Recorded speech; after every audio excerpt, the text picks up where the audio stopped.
सांध्यांची सूज कमी होईल, गुडघेदुखी थांबेल, करा हा घरगुती उपाय.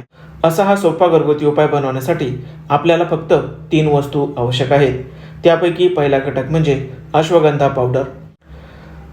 आपण या पावडरपैकी 1 चमचा एवढी पावडर आपल्या उपायासाठी घ्यायची आहे. यानंतरचा दुसरा घटक म्हणजे शतावरी पावडर. शतावरी सर्व प्रकारची झीज भरून काढणारी आयुर्वेदातील एक अत्यंत उपयुक्त अशी वनस्पती आहे. अशी ही शतावरी पावडर देखील 1 चमचा या प्रमाणामध्ये घ्यायची आहे. यानंतरचा शेवटचा घटक म्हणजे डिंकाची पावडर. सांधेदुखी, संधिवात, आमवात किंवा हाडांची झालेली झीज भरून काढण्यासाठी डिंकाचे नियमित आणि ठराविक प्रमाणामध्ये सेवन करायला हवे. डिंकाची पावडर देखील 1 चमचा या प्रमाणामध्ये घ्यायची आहे.